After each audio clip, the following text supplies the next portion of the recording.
Salut à tous et bienvenue dans cette nouvelle vidéo de l'école virtuelle africaine.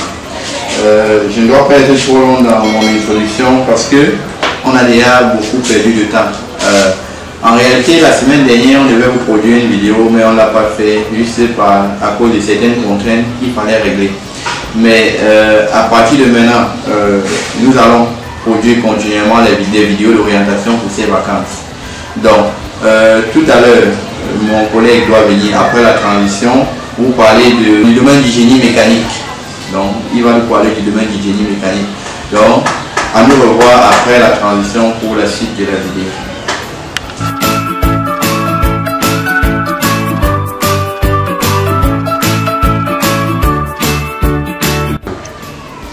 Bienvenue dans cette nouvelle vidéo d'orientation pour les élèves qui viennent d'avoir le baccalauréat et qui voudraient donc avoir les informations pour pouvoir mieux s'orienter sur quelle filière choisir, mais sur dans quelle école fréquenter, ou alors quel métier faire plus tard.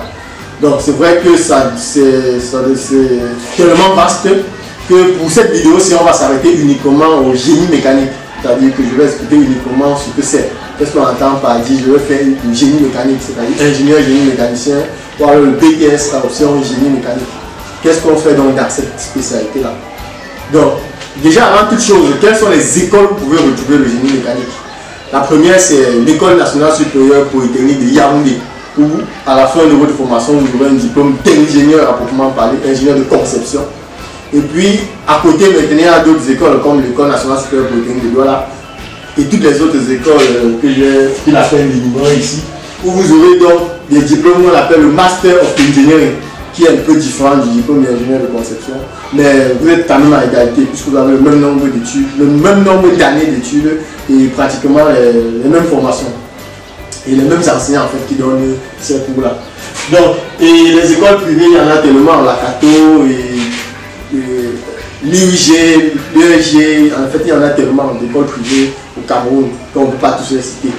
Maintenant, dans ces écoles-ci, les écoles de bourse, la seule école de bourse c'est l'EAMAC. C'est vrai qu'on fréquente au Niger, mais vous faites votre concours avec votre Yoruba et puis vous partez au Niger fréquenter. Donc, maintenant, quels sont les métiers du génie mécanique lorsqu'on parle du génie mécanique à proprement parler? Dans cette spécialité-là, vous pouvez faire la fabrication mécanique. Ça veut dire que quand vous voyez par exemple une voiture, quand elle fonctionne, lorsqu'une voiture fonctionne, elle a besoin par exemple des pièces mécaniques. C'est-à-dire qu'à un moment donné, dans le moteur, il peut avoir un petit truc qui s'est cassé, soit un débloqueur ou un tout. Vous pouvez donc aller donc voir un fabricant mécanicien qui va donc refabriquer la pièce à l'identique avec les mêmes caractéristiques. Vous allez simplement venir remplacer. Au lieu de commander la même pièce identique chez, je ne sais pas trop si c'est une voiture comme Citroën par exemple que vous utilisez, au lieu de commander la même voiture chez Citroën pour que ça prenne encore le temps avec les impôts de l'aviation, c'est-à-dire que d'importation et tout, vous pouvez directement aller voir un ingénieur qui a fait option fabrication mécanique à l'école, qui va donc fabriquer la même pièce à l'identique avec les mêmes caractéristiques et puis vous l'utilisez directement.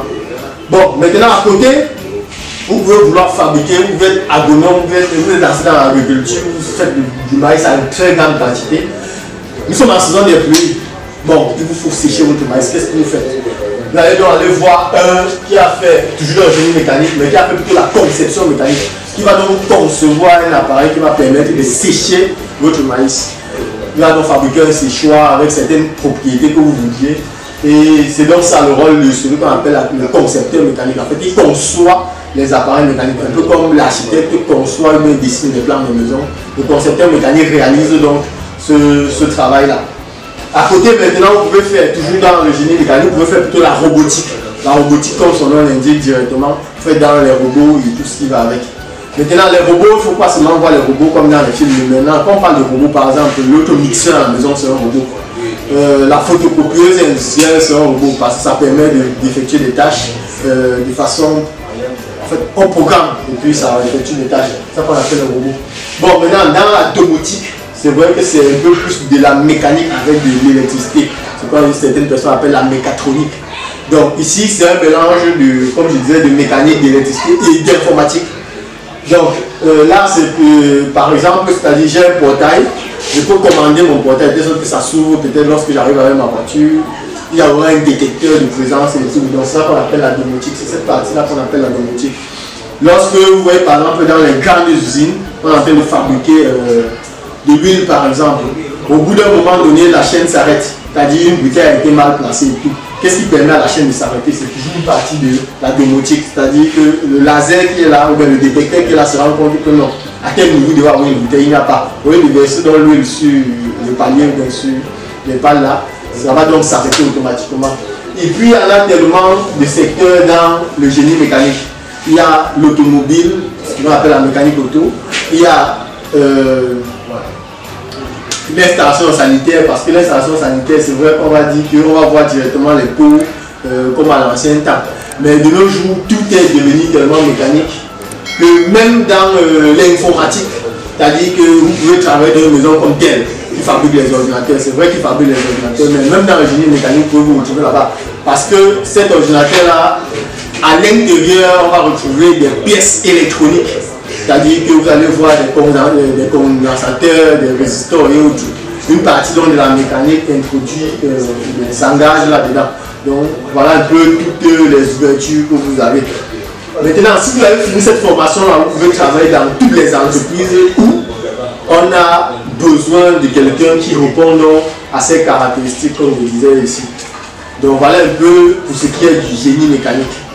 Donc dans une autre vidéo, on va prendre la peine d'expliquer pour le génie électrique et le génie télécom.